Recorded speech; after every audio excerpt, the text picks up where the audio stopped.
And good afternoon. My name is Councillor Michael Locke, Councillor Pescetti. Councillor Paxton Hood-Williams, privilege of chairing this meeting. Councillor Sue Jones, Chair of Adult Services. Julie Davis, Head of Child and Family Services. Jane Whitmore, Strategic Lead for Commissioning and Finance.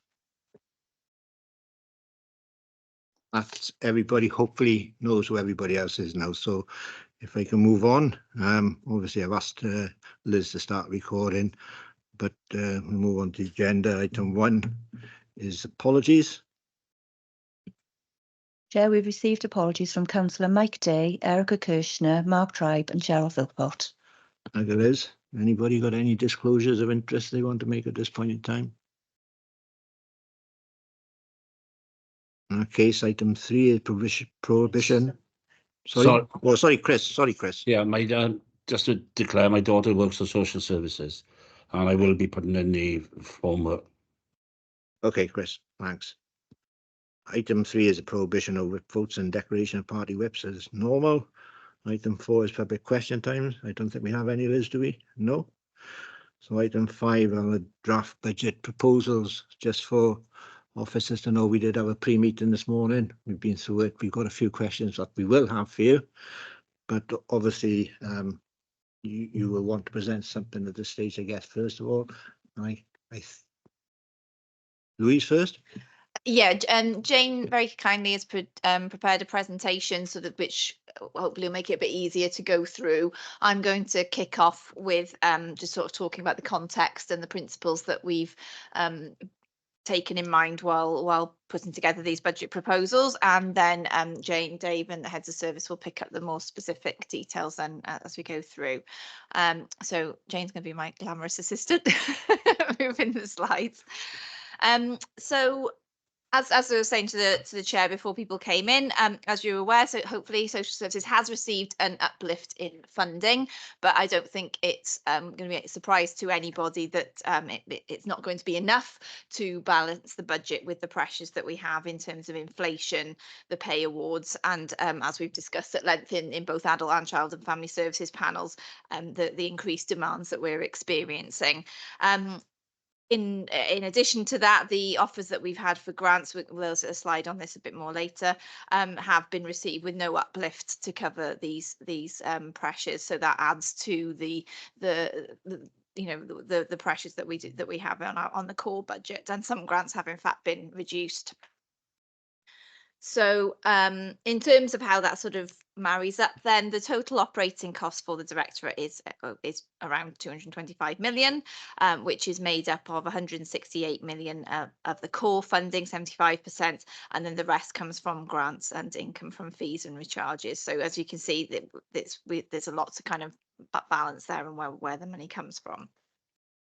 In terms of the principles that we've kept in mind while making the savings proposals, these are very, very much around maximising our income, making sure that we're efficient. So income in terms of what we have from our clients, from grants, making sure that we've got as much of those as available as possible, and recharges.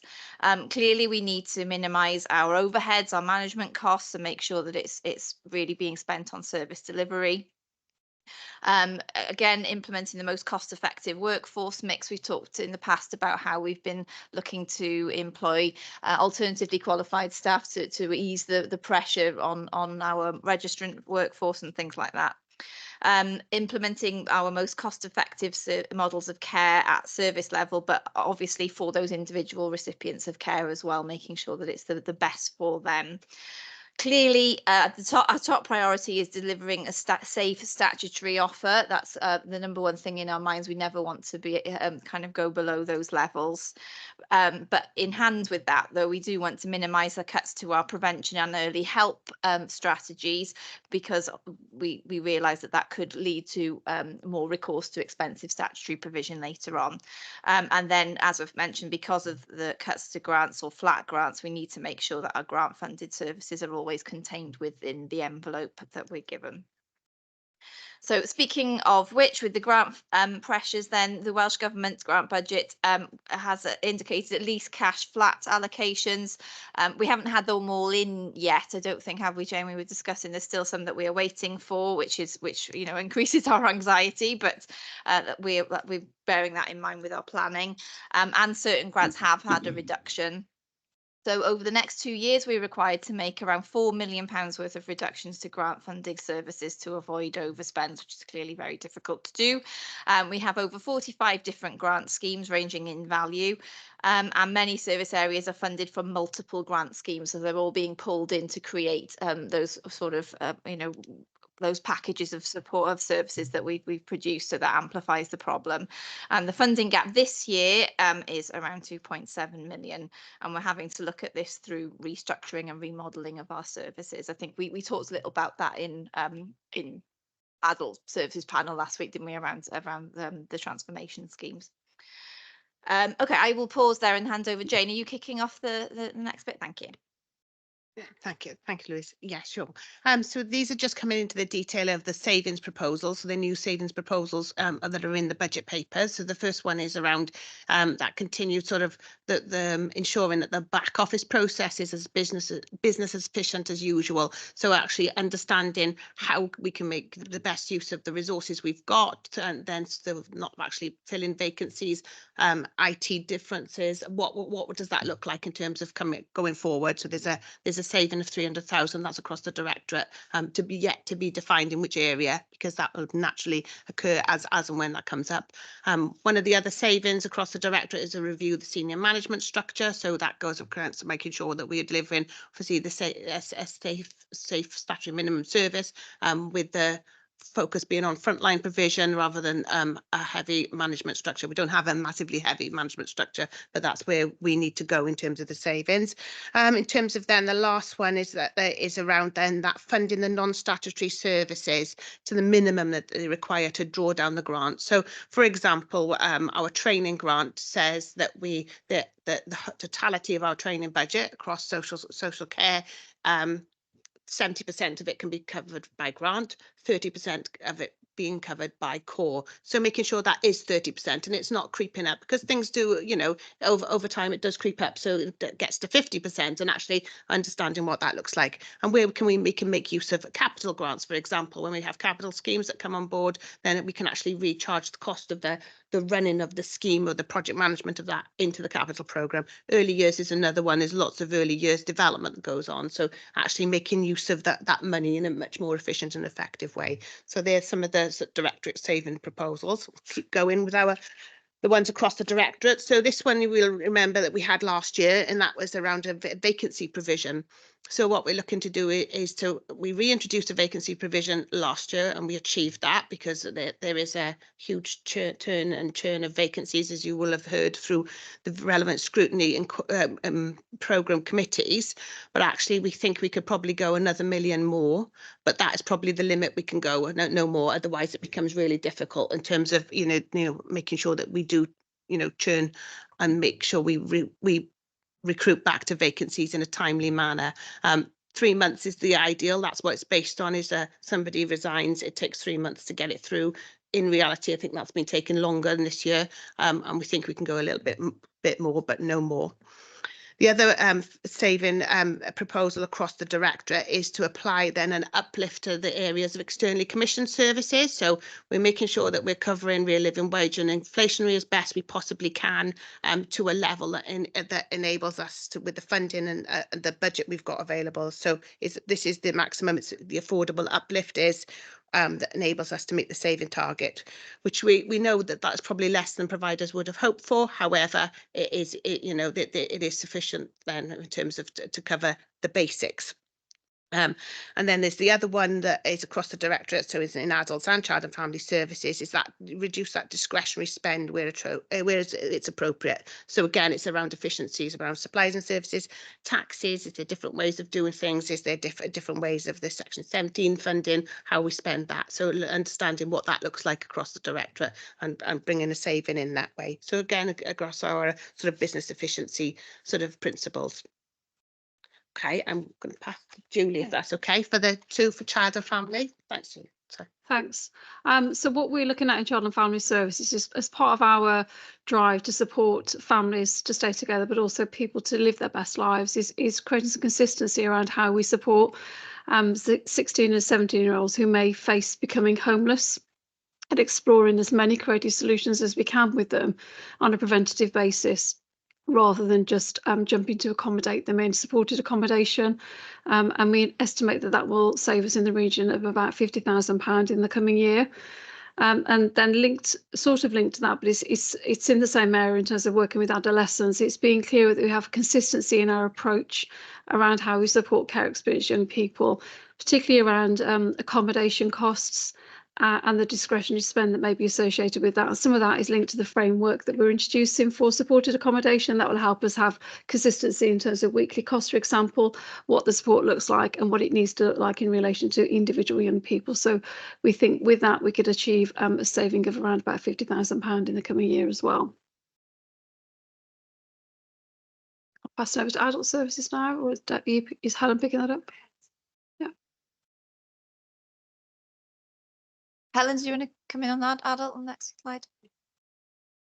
Sorry, I can do. Is we on the next slide then? Sorry, Helen. Yeah. So this is Helen. This is the existing saving that's been in around our Section 33 arrangements. Yeah. Okay. And this is sorry guys, I'm a little bit distracted by something that's coming on the side there. Apologies. This is really to do with the for the first year. This is around looking at our reablement offer and our counsel therapy offer, really, to look at supporting the admission avoidance and appropriate levels of care within the Section 33 arrangements. What we're doing as part of this is we're undertaking a review of the skill mix. Colleagues who attend the adult services scrutiny will be aware that we've had a conversation about some of the challenges around recruiting registrant staff as well, but also in line with the type of presentations that we're seeing of the individuals we're supporting, we see a much bigger role for non-registrant staff. We need to undertake a review to make sure that we've got the skill mix right, and we've got sufficient registrants to be able to have the governance around the non-registrant staff. But this is about our model for ensuring that everything that comes into us receives a reablement offer. Everybody that comes to us for a service receives the right level of care, that we're not over prescribing care, and also that we've got that de-escalation threaded through all the support we provide to make sure that we continue to provide the right care for people at the right time rather than over prescribing. So it's about our right sizing and our reablement model, and it's changing the skill mix to allow that to do that. We've got that £750,000 saving attached to that. Sorry, Jane. Thanks, Helen. I'll move that. This is another existing saving that is probably more in Amy's area of the world, which is around. This is an existing one that's been in, and it's around the funding for high cost placements, and that with health, so that actually the packages of care are shared equally between what we pay as a council and what health board pays. Now that's been in for quite a while. This saving has been achieved in previous years, so it continues as we go through. Helen, is that okay? Yeah, I think it's been a challenge, hasn't it? Because it's not something we can achieve on our own. So it remains something that we are committed to trying to achieve, working with our partners in health. Yeah, Jane, that's right. Thanks, Helen. And the next two again are in the other areas. So there's one around contract efficiencies with how the council payments and contributions for third-party top-up fees in residential care settings where there is alternatively care homes are available. So this one is around being really explicit in those contracts. So it almost like caps the amount that people that the providers can charge or can add on for those top-up fees. So that's a small saving of 50,000 there, but we think there is some way we can go there. And then I'm going to pass to Helen for the one around dom care, if that's okay, Helen. Yeah. Sorry. Yeah, no, that's fine, Jen. This is to do with the internal domiciliary care team, and this is really us reviewing the way that we operate and looking at, again, our staffing establishments to make sure that we are minimising our variable pay really around bank and agency use. So it's making sure that we have got the right staff in place to support the number of individuals that we are caring for or providing support to, and that we are not consistently exceeding really the demand that we can manage, and therefore relying on bank and agency. But it's also to help us manage our to, if you like, create some headroom to help us manage our sickness, etc., without recourse to more expensive cover arrangements. And there's a £350,000 saving attached to that. Helen, and then the last two saving proposals, the one is around the current model of extra care services and recommissioning of a different approach. This was a savings target in for last year, which was achieved, but we've stretched the savings target into this year because actually there's a new contract in place for those for an extra care model to achieve those efficiencies and better outcomes for individuals. So we're confident that we could probably go an extra 150 while still providing for the service for those individuals. And then the last one is to increase the fees for some of the lifelong learning courses. So through COVID, we provided a free offer, whereas some of the which obviously we wouldn't look to do in line with the council's provision in terms of making sure that things are cost effective and they are recharging, but some of those fees are grant funded, so that they wouldn't be putting it back in for those, which is why it's only for some of them, but it would be introducing a charge back on those. Thanks, Louise. Thank you. Yeah, so just to finish off then, clearly there are risks associated with this strategy. Clearly, if demand outstrips our capacity, that's going to put considerable pressure on resources. As we've mentioned, the loss of grants is really going to impact particularly on that prevention agenda, where most of that funding comes from. And then as a result, we might end up with more recourse to statutory services if the prevention agenda is not successful. We may have reduced level of client income with the cost of living crisis and things like that. The level of reserves drawn on in 23-24 to balance accounts, that might be are we able to know exactly?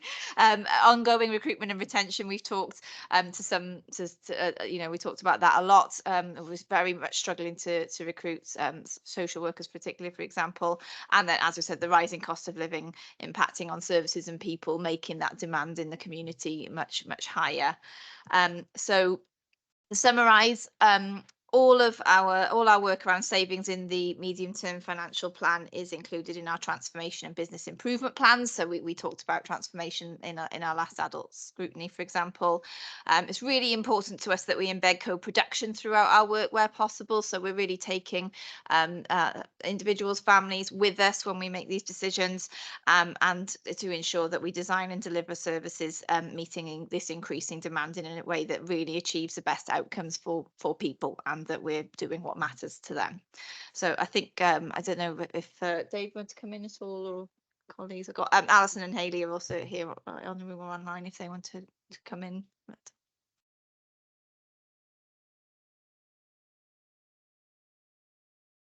Yeah, thanks, colleagues, for taking us through the proposals. I suppose my reflection is the reality is next year and then the next few after that are going to be the toughest years we've generally experienced, I think, in public services, definitely within the directorate. So I'm going back 10 or so years, I've lost track of time now, and even during austerity, which seemed pretty terrible at that point. I think the reality is it feels and is tougher now. So any of the work that we've done over the past decade, we know that's been, at its heart, there's been, a mantra around business efficiency, making sure we concentrate on doing what matters. We've stripped a lot of costs out of the system. The system's running hotter post-COVID. It would have been running hotter anyway. It's running hotter post-COVID, and you can't repeat some of the work that we've done previously. So in general, the themes are similar themes that I hope you would recognise from previous years, but the ability to deliver against that has become considerably tougher. And that point that the cabinet member touched on around in reality, we drew on a lot of reserves this financial year. That's the first time for many years that we've driven on drawn down reserves. A proportion of that was planned draw as part of COVID recovery. Some of it was an unplanned draw, though, in that it was in advance of when we expected to draw on those reserves. So we thought those reserves would help smooth the way over the next few years, and recovering from COVID combined with cost of living crisis has brought that imperative forward. Whilst not entirely exhausted, it's pretty much entirely exhausted across adult services, got a little bit of slack in children's services, but only really around the rebalancing of care provision. You'll have heard in previous scrutiny sessions that Julia and her team have led on that Welsh Government's Eliminate agenda. So we've planned for, you know, the increased in service provision that the local authority is going to have to build up over the next few years. So really those are, you know, reserves that are targeted against delivering that agenda. If we end up having to draw on them, because, you know, the point that again the cabinet member made about, well, if demand is higher in the coming year to what we've been able to plan for, and we've had to go with, you know, pretty robust assumptions about the level of demand that we can cope with, you can quickly see that it will, it'll escalate beyond that, and then we'll have a risk an in-year overspend that we won't have any slack to cover. So from my perspective, it's a plausible plan. Otherwise, we wouldn't have put it forward. But there isn't any room for manoeuvre in there. There's no wriggle room at all. If any of our planning assumptions go wrong, or if we are just behind even by a matter of months in terms of delivering against some of those savings proposals, suddenly we build in you know, a structural overspend into the system. That's not different to any other local authority. I suspect that's not any different to any other area of the council, but clearly this is such an important part of the council's business that would be a real worry for us if that, you know, if that emerged in the coming year. And then future financial settlements based on what we know at the moment about UK government, you know, budget settlements, Welsh Government budget settlements on current planning assumptions, it gets tougher, even tougher in those following couple of years. Maybe that will change, but at the moment we can only base our assumptions on what we understand at the moment. So I wouldn't want this to be, it's right that you are scrutinising the budget proposals. I wouldn't want the committee to be under any presumption this is okay. We've presented this, we've got a plausible plan, we have, but it's going to be really tough, I think would be my observation. Okay. Thank you, David. Thank you, everybody, for the presentation. Obviously, it's very interesting. What I will say is that we did have a pre-meeting this morning to look at a few questions for ourselves. I don't think any of them have been covered in that, but I don't think there was any particular surprises in that in terms of what we were seeing in paperwork anyway. But one comment I think I made at the start, that you're quite impressed to see that you managed to get virtually a 9% increase in your budget this year. And certainly the budget figures in that sense seem to be quite generous. So hopefully that is going to help you through. If I may, I will move on now to the questions that we were looking at this morning. And if I in that case, I will bring in Chris first of all. Chris, if you would like to start us off. Yeah, thanks, Chairman. Can I thank the officers for the presentation? Quite enlightening and quite scary in many ways, especially with the fact that one of the questions I was going to ask was about have the savings, have we put increases in and then taken savings out of those increases so that effectively we're not. Oh, sorry about that. Something happened with the computer then. So what I'm saying is, have we put the increases in and then taken the savings off the increases to get back to probably a negative position? And I also noticed that with some of the savings, when you add them together, it comes to a considerable amount of money, £3 million. Now, it does seem to me that seems to be an awful lot of money to be saved out of a system where there's been a lot of low-lying fruit that's been taken off over the last number of years. You know, so I think the question really should be is how this budget is being constructed and what are the consequences of this budget and the ongoing delivery of the system of the service. If I come in the second part first, I think as Dave said, that as I said, there is no wiggle room. So it has very much been constructed in terms of the planning assumptions that we've made. Yeah, in terms of increases and taking. So do you want to pick up that first? Yeah, Councillor Holly, yes, of course, we have to factor in assumptions around wage inflation, what we estimate might be the cost to the council of its increased costs of paying its own staff, but also, of course, the huge percentage of our expenditure is in the commissioned care, paying for commissioned care. We know, and Jane touched on it on one of the proposals that she took through, that there is a commitment across Welsh Government to pay the real living wage. Real living wage has gone up a significant amount, above what we might have expected if we were planning 2 years ago of what we thought likely increases in real living wage. That has to be covered in our assumptions.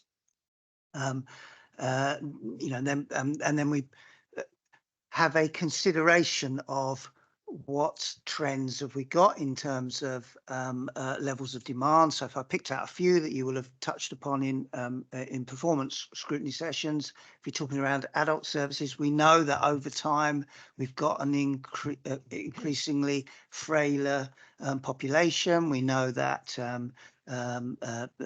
rates of dementia, for example, will be creeping up. Some of those increases around frailty and conditions associated with frailty, we know that COVID had an impact. I picked an example from children's services. We know the dramatic impact that COVID had on our children's population, with you know, the extent to which the usual childhood experiences, school, etc., were disrupted to such significant effect. We know the impact that that's had on the mental health and well-being of our children. We know that they're presenting in with more challenging needs. That has played through to increased demand in particular areas, particularly the critical areas. So we've had to make some planning assumptions, Councillor Holly, around how do we expect that, you know, what do we expect that to look like in an ideal world? If we were paying attention to demand, using those forecasts and doing like for like delivery of our services, how much would that cost? And then you take off of that, what's the realistic financial envelope? So, you know, as the chair said, we've got a significant, what is a significant cash increase, but the savings is the minimum really difference between that cash increase that the council can afford and the actual increase in the cost of that service provision. I think, again, the cabinet member touched on at the beginning of her presentation, in an ideal world, we'd be, you know, the council would be advocating, or we'd like to cover more of that. We'd like to have more realistic planning assumptions around what we'd like to be able to do. Well, the presentation that's before you is, this is what we realistically can afford within the context of what cash is available. These are some of the consequences of doing that, around the kind of reductions, the areas that we would target reductions to try and balance it. But the reason I asked the question, Dave, is that we're in one of the few services which is a demand-led service, and the planning assumptions are always based on historical data, but on top of that, what we project comes out of schools, and you know what is in hospitals, and generally speaking on the condition of our population. And it is a bit frightening when you think that some of the planning applications you've had to assume are going to make the position that much worse. So, you know, my feeling is that perhaps a planning application, or sorry, perhaps the indications are that we will need to come back and reassess this halfway through the year to see how we're doing, because it does seem to me that you are right about dementia and a few other things are having a major impact on us. The second question I have, just to add to it, and this is directly relevant. If you remember, I wrote to you some time ago about the position of the LACs, local area coordinators, and the fact that we are in a position where we're going to be losing a few of them. I think the numbers between 3 or 4 because of grant reduction from the Welsh Government. Is there any way that those posts can be saved through our own means? And that means if we have to go outside social services, because one of the critical roles that they play is the prevention agenda. And the one thing that we need to remember is our whole policies are based on the fact that we want to keep people in their own home and as mobile and as healthy as possible. So I understand that the grants are going to be phased out over the next couple of years, but is there any way that we can go back to look at you know, having these posts reinstated? Before you start, David, can we keep it as quick as possible, because we've got another a number of other questions and we've got people coming in at 3 o'clock. Yeah, apologies, Chair. I'll try and be more succinct. As was pointed out in Jane's, one of the slides that the Cabinet member covered early on, there is something like £4 million worth of pressure around prevention services across the board over the next couple of years. There's a couple of million in the coming year. So you're right, local area coordination is impacted, but a whole host of other prevention services are impacted as well. So we have tried in the build of the budget to mitigate that as far as possible, but without a significant additional cash injection from the council, we're unable to build a budget that would offset it anymore. So we've done as much mitigation as we can. Local area coordination is quite a visible one, I know, but there's a host of other things, early help hubs and all sorts of things that are also significantly impacted. So we've tried to balance in the proposals, where can we mitigate? Again, utilising some of those planning assumptions around where's the right place to offset demand with key activity. We can't go any further at the moment, though, Councillor Holly, without a significant additional cash injection. Thank you. Thank you very much. Can I call in Jeff, who's got a question? Jeff Jones, please. Yeah, thanks. Thanks for the presentation. I must admit, you know, I think you've clarified really the pressures that you're actually under, and you know, especially with some of the savings proposals actually put forward. I know I brought this up in adult social services, and I know we're actually moving into new territory with, you know, transformation and social services, you know, early help and so on. But I'm always worried really with regards to, so we say the user, you know, our residents. You know, over the years, the service provided to them has been, I can't say less, but the provision, perhaps criteria, has been less than it was so many years ago. I know there used to be, I think there were a low, a medium and a high. Well, I think everything is actually classed in the high now. So I'm always worried really about the, you know, the end user. In addition to that question, you know, Helen St. John actually mentioned about, you know, the utilisation of staff. I can see on page 84, I know you mentioned reviewing the senior management structure. You're also actually on about increasing last year's reintroduced vacancy provision. That's £1 million. No, social services suffers unfortunately from a high level of sickness rates, which I don't know what sickness actually cost you. But I would have thought instead of perhaps reducing staff and having the staff to utilisation to actually use for the transformation programme, that you'd actually look at trying to reduce your sickness rates. It must go into, I don't know, the millions at the end of the day. It doesn't seem to be shown anywhere actually here. I know you can't eliminate sickness at the end of the day, but you know, it's going to take the pressure off using outside suppliers, you know, cover sickness and so on.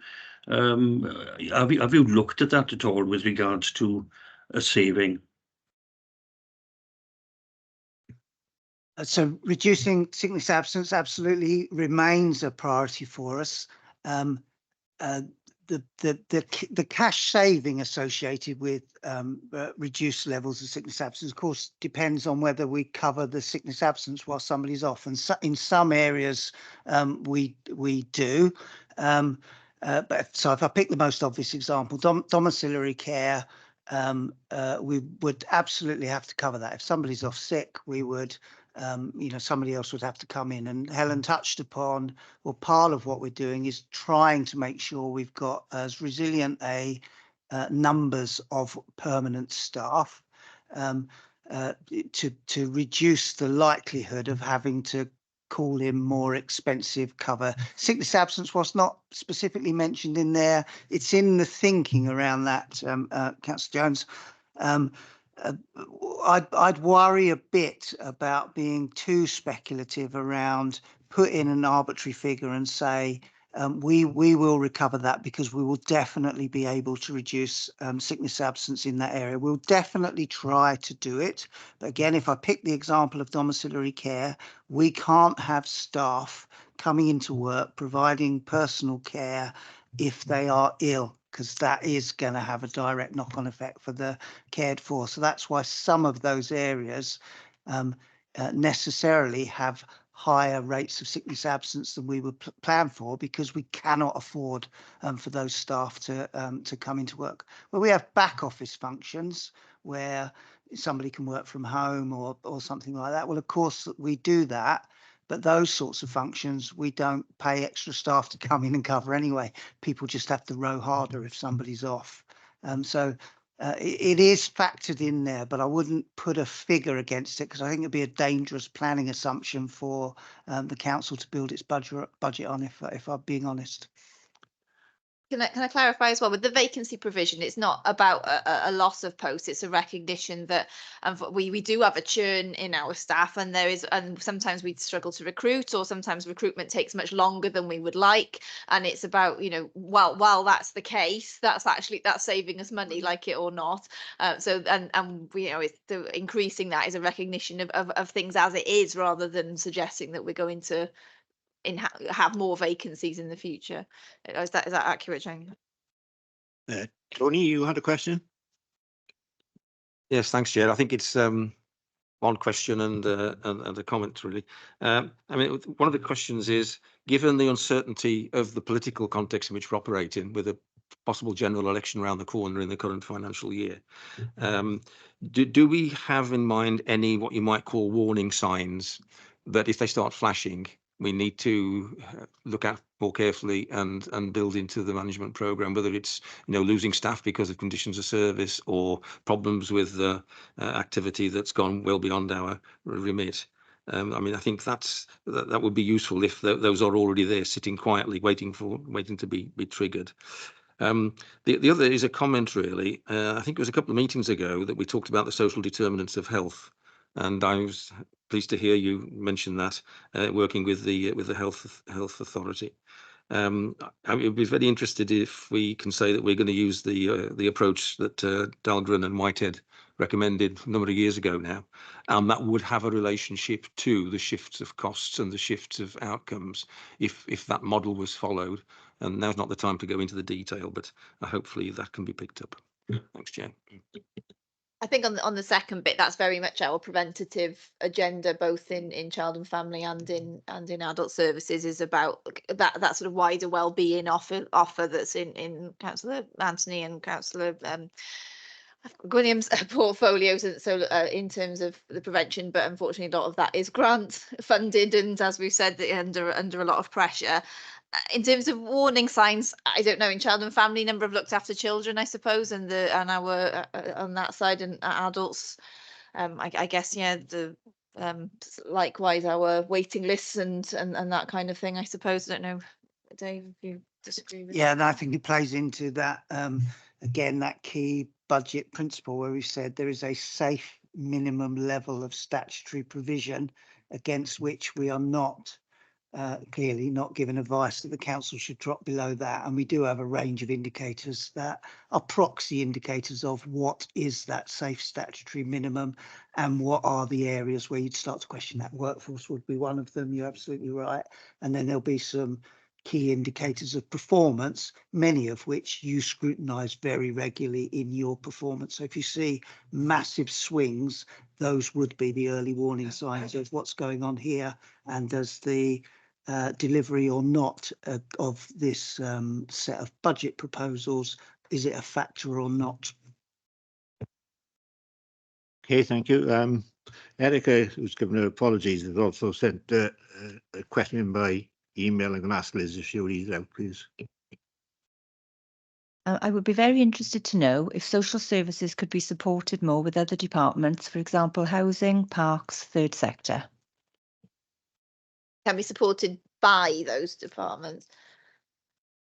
Very much a one council model, and we are all working together. You know, we come together in various forums to do that collectively. Obviously, corporate parenting, we have housing, we have education.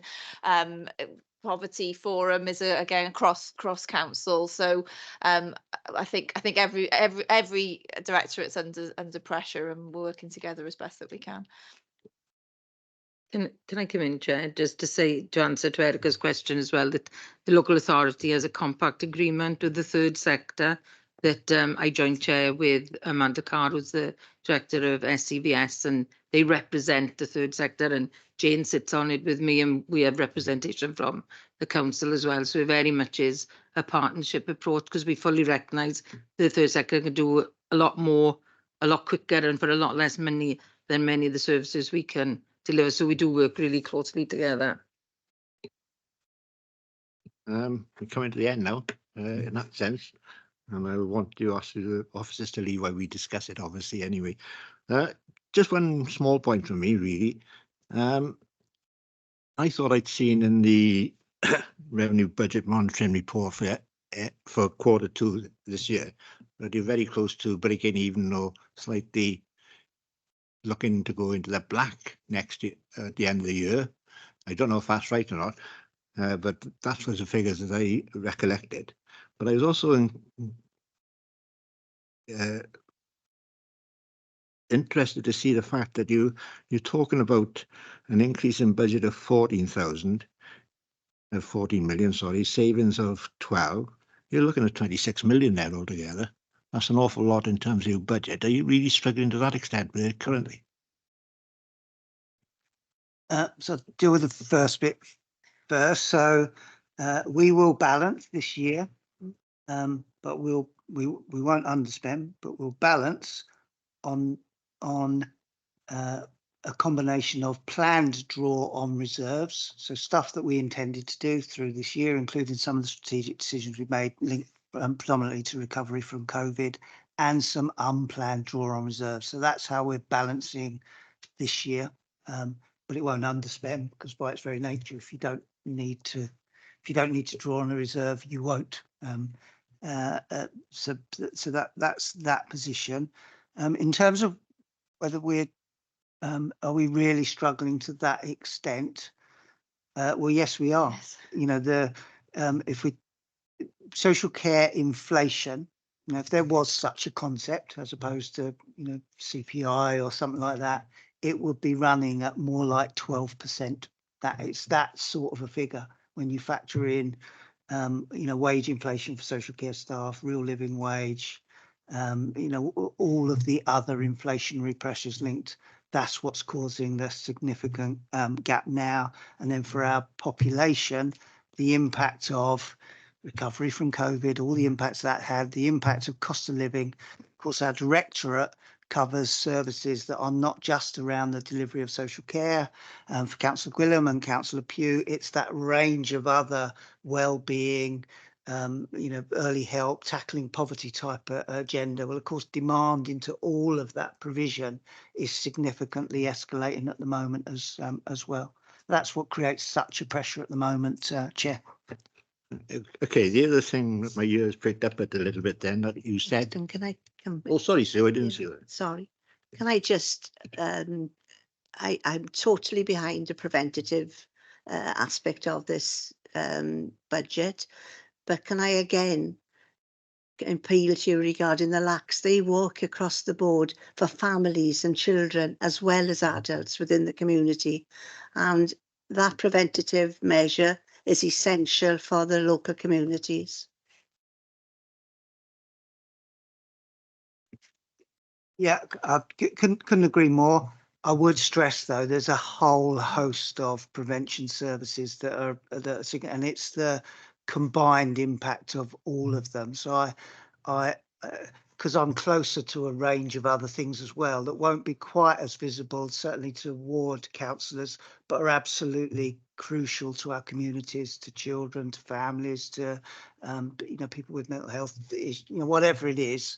It's a whole range of stuff, and that's the challenge for the council, balancing that range of stuff, and all of it will have an impact if we reduce it. We're not saying we wipe any of it out, but all of it's under significant pressure. All of it needs to shrink, and that's the balance we're trying to tread when we come up with the budget proposals. But LACS facilitate those other services as well for families. Yeah, they have a good knowledge of knowing what's out there for the majority of families that are struggling. Just putting it there. Okay, so just one other small point from me, if I may. You referred to drawing down from reserves. What reserves are you talking about? Are they the council reserves, or have you got specific reserves within social services, or? So, because I've not heard of that before, I must admit. So a couple of years ago, we were effectively ahead of where we expected to be on the delivery of our savings and transformation plans. And very prudently at that point, the council recognised, hang on a minute, we're ahead of the game. We can't just withdraw that money because it's part of the MTFP over the next few years. So that money was banked for that specific purpose.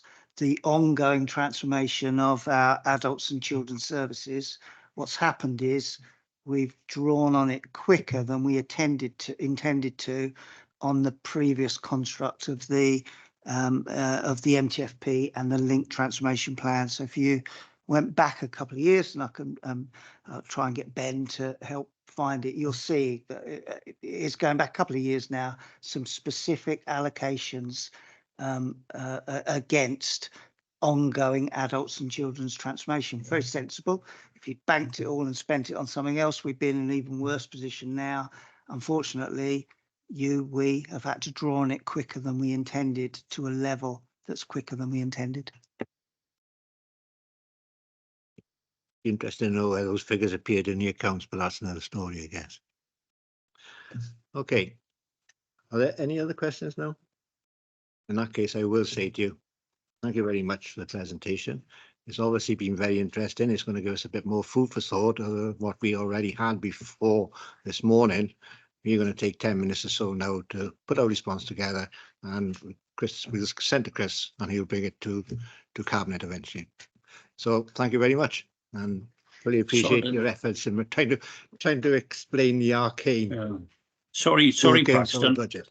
Yeah, sorry, Paxton. I was going to add one little thing in there. I know it was added in the end with regards to SCVS, the importance of they can get things at a lower cost, shall we say, and so on. I touched in it in my question. It's going to be extremely important, really, that the individuals who are going to live alone or whatever, plus their carers and their families and SCVS increase their contribution in the future years. Is that right or wrong? Do you want me to respond? Yeah, you know, Jeff, there's a lot of services out there, you know, that have really stepped up and increased since COVID. If you think of when the people have been discharged home, SCVS and the volunteers and the staff are the first ones there to make sure the electric's on, there's food in, you know, all the sort of basic things that we couldn't mobilize ourselves to be able to respond like that, because they respond very quickly to need.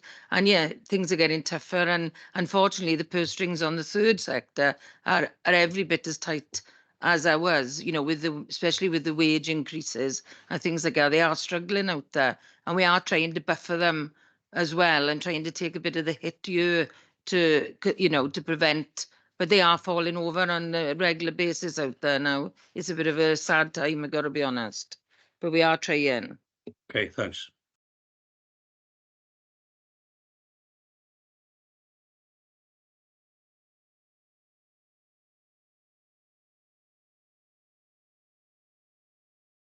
We'll get information back to Chris, I should be saying.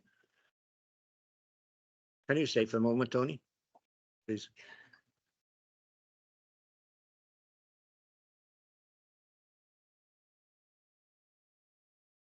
Pardon? No, we haven't finished yet. What are you looking for us to provide you with now, Chris? I think in short, a couple of paragraphs. I think the first and most important thing is to say we're glad that there's been an increase in the budget, because without it, the most vulnerable in our society would get less. I think that's the first thing. I think then we've got to ask about questions about how the budget is constructed. And I think in future we need to have a far clearer idea of how much of the budget goes into various sections, because I think part of the things that you've always asked for, and I think would be helpful for members, is to understand how much domiciliary care costs, how much residential care costs, and actually how much foster care, etc. costs. So I think a far more transparent understanding of the budget. I think then I think we need to point out about the LSCs and their contribution to keeping people in their own homes, and also to help with their anxieties and their mental health, and the fact that the grants that are funding them come directly from the Welsh Government, where actually, you know, in the past we've had grants from other organisations, and it would be a shame to see them go. So I think that's one of the things we need to point out. I think finally, we need to say about the real living wage and our contractors, and how important our contractors and the third sector are to us, because without them and without some of the companies that do our care, external care, we as a council would be failing the population of Swansea. I think we need to mention the carers, you know, and the individuals themselves, Chris. You know, they're a major part of this, really. That, as I said earlier, you know, they contribute a lot more than they used to. You know, That's what I'm saying. So I'm saying, Jeff, you know, at the moment, not only, you know, people are having to do self-care as well as anything else, and I think we need to acknowledge that. Anybody else want to come in now in terms of what you've heard today? What do you think we need to be reporting back in terms of our concerns in respect to the budget?